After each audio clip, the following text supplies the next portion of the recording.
turned entrepreneur, Carl Ncube. Through a app, the travelers can discover authentic African homesteads, staying in spaces that preserve traditional architecture and sustainable design, while learning the history and wisdom behind how these homes were built. From cozy huts with clean linens to community-led experiences, Rural B&B is more than accommodation. It's about empowering rural communities to turn heritage into a sustainable business. Joining us on the line is the CEO of Rural B&B, Carl Ncube. Carl, thank you so much for your time. Welcome to the Upside. Many people know you as a comedian, and now you have spread your wings. You are pioneering a platform in tourism. What inspired the launch of Rural B&B? Well, firstly, thank you for such an amazing voiceover. I've recorded it and I'll be using it on all of my commercials. And I won't be paying any royalties. Listen, I second that. I loved it too. And that's how we're rolling with it. I love that. Thank you, Carl. Thank you so much, guys, for your names. Like, I love, is it Mmatsheko and Tebogo, which is, it's nice to use those muscles in my mouth today. I'm really, I'm really happy to be here. You've exercised it very well. So Rural B&B was designed to be able to curate rural experiences all over Africa, to collaborate with villages to help them understand the power of tourism, and then also to create new experiences looking future forward, because we always look at our rural areas in Africa after colonization, but we forget we were large kingdoms. We were centers of trade. We were part of the global conversation. And so rural is really the future of where development of Africa needs to come from.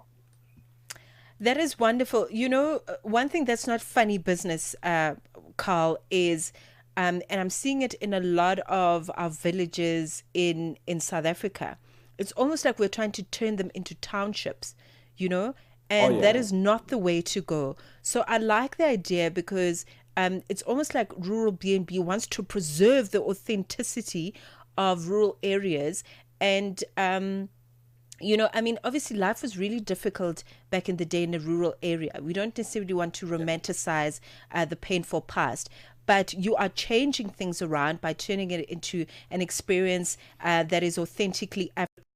But that's exactly the question then, in terms of how you're going to do that. How are you going to turn the village into an experience that is wholesome, that doesn't carry the pain of the past, that carries an authentic African experience, if we could use those terms? Yeah, so, you know, the interesting thing is that I think every product that you come up with has to solve your own problems. And so I come from a family where my mother is from one tribe and my father is from another tribe. So I'm basically colored. So as a result, trying to find an identity was very difficult because my grandfather ran away from South Africa, came to Zimbabwe, and changed his name. And so for me, when I was performing comedy around the world, I was really trying to get in touch with the producers of Khumbule Khaya to say how I could, you know, reconnect with my family. But I realized that the connection with family was very important. And so we had to start inward and really look at what problem was I trying to solve for me and the future generation of Nudes.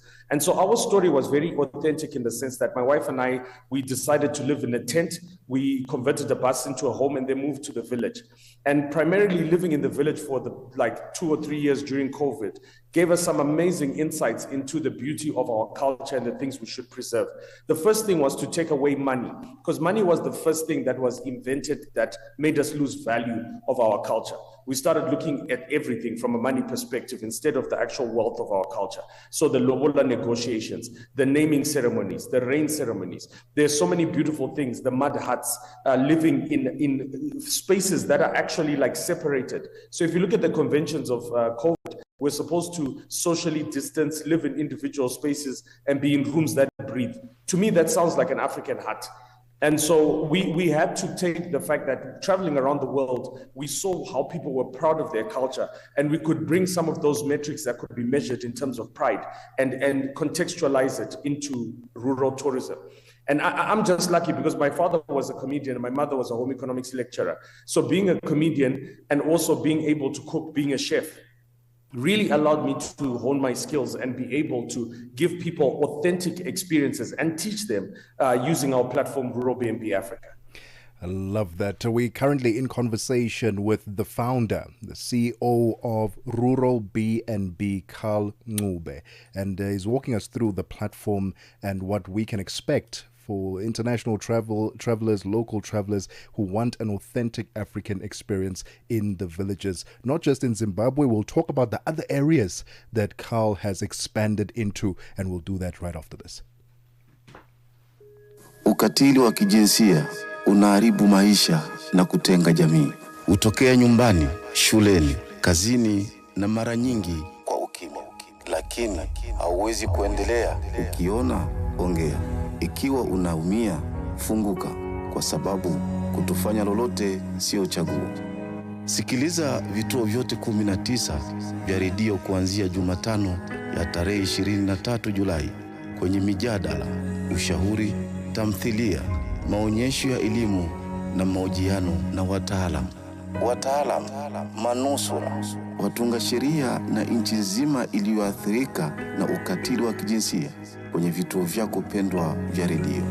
Piga simu 0800-428-428 ili kuripoti unyanyasaji au kupata msaada. GBV, ikomeshwe na wewe. Ujumbe huu umeletwa kwenu na shirika la SABC. Mmatsheko, Mosito and Tebogo Lekhuleni on the upside.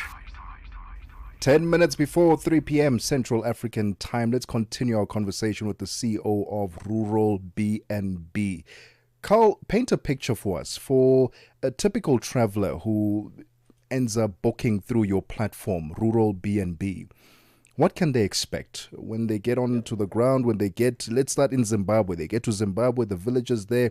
What are they expecting to see? What are they expecting to experience? Their accommodation? Walk us through that entire story. Okay, so there are different levels in which we are catering for our clients. So firstly, let's say, for example, you are a white middle-aged man coming from Holland. One of the things that's been very popular, especially in Zimbabwe, is people coming for the naming ceremony. So people just want to get an African name. Okay. And so what we do is we actually bring them into a village space. They pay a particular fee to get this naming ceremony. So they're given an African name. The villagers actually come and do a dance, and then they eat the food in the village. But as they come to the village, the important thing is they get dropped off by the side of the road. A Scotch cart takes them down. There's some drinks that they have on board, something equivalent to umkomboti that they have. They meet the sabuku, who's the headman of the area, and they take some pictures, and then they go down to one of the village elders. In there, we have a gentleman called Mpisi in Victoria Falls. And so he can take you through a simulation of what would happen when a child is given a new name.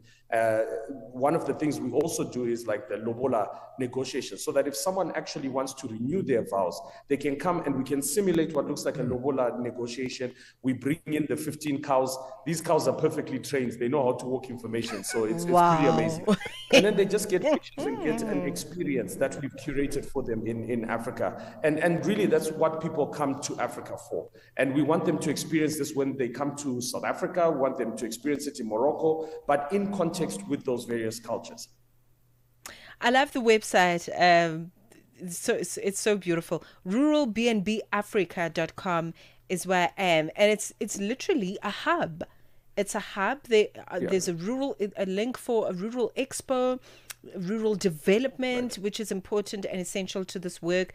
Ideas for how you can actually transform your village into a rural B&B, as it were. So talk to me about the current spaces. So now I'm listening to you, and I want to hop on this bandwagon, and get myself accommodation. I see Kenya, I see Morocco, I see Zimbabwe. So how do I go from there? Say for example, I want to come to a village in Zimbabwe. What do I do? Okay, so let's say, for example, you are a white middle-aged man coming from Holland. One of the things that's been very popular, especially in Zimbabwe, is people coming for the naming ceremony. So people just want to get an African name. And so what we do is we actually bring them into a village space. They Okay, so we come from 2 points of evangelism. The first point of evangelism is to try and convince Africans to just convert their homesteads into rural B&Bs. So it's similar to the Airbnb platform, but this is specially curated for rural experiences. Right. So there's the part where we're giving people ideas, because we are not an operator in the space. We're actually a hub to actually give you the ideas. We've written books on it, manuals, so that people can actually, we take them through our various WhatsApp groups and consultations.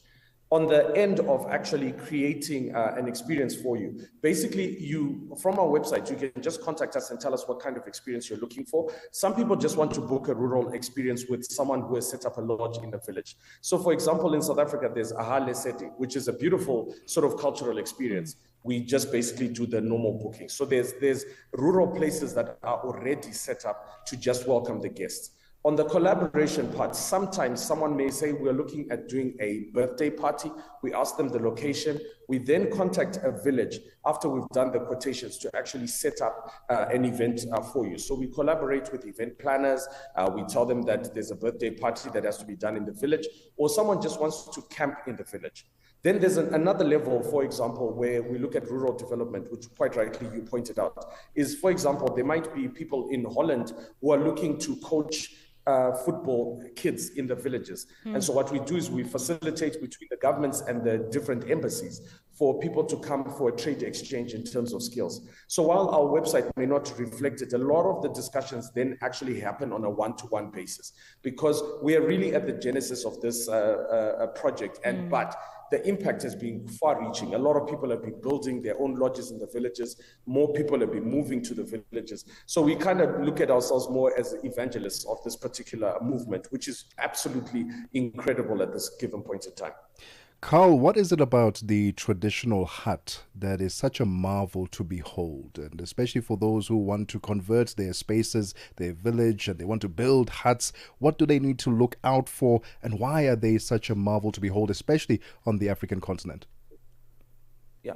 So firstly, let's look at it as a technology, right? So let's say between Zimbabwe and South Africa, we share quite a similar sort of style in terms of architecture, which is mostly using like straw or sticks that are used to build either a dome shape or a triangular shape. The issue is that it's great for insulation, air circulation, and then the mud allows the hut to actually breathe. So cob is something that's considered to be a technology. And if you go to Europe, if you search for cob classes, which is the combination of sand, straw, and clay with water to build the kind of structure, they actually charge thousands of dollars, because this is considered a technology in terms of its thermal dynamics and the way that it insulates and so on. So when you go back in terms of the old teachings, the old ways in which our people lived, there's a lot of thought and genius towards how they did things. And a lot of this has been borrowed. If you look, there's so many big lodges and hotels around the world that are echoing some of this technology. Our art is being utilized. It's only the villagers who don't know that their stuff has been expropriated at the moment. Wow. And they don't realize how much the world is actually using the medicines. The pharmaceutical companies are using the roots. The chefs are using the dishes. Most dishes actually in five-star restaurants are considered sort of poverty or peasant meals. So knowing this knowledge, we are simply just transferring it back to our people and telling them, hey guys, listen, the world actually is validating what you're doing, but now you can actually make a decent dollar off it. So you can take your round hut, even put a blow-up mattress in the round hut so people can camp inside your hut and still pay you between 150 and 200 US dollars a night, which it's astounding how much people are willing to pay to stay in a village and wake up to the sound of chickens and women singing in the village. Oh man, that sounds like glory. You know, Carl, when you said people are moving to the village, something inside me moved, because I'm like, I should be doing the same. So on that note, let's talk about how I register. So I've got a piece of land. I've got 3 rondavels that I want to turn into something special, and start getting people to come on board. How do you advise I do so through the Rural B&B platform? Okay, so you can register on our website or you can contact us via the WhatsApp page that's on our Facebook platform.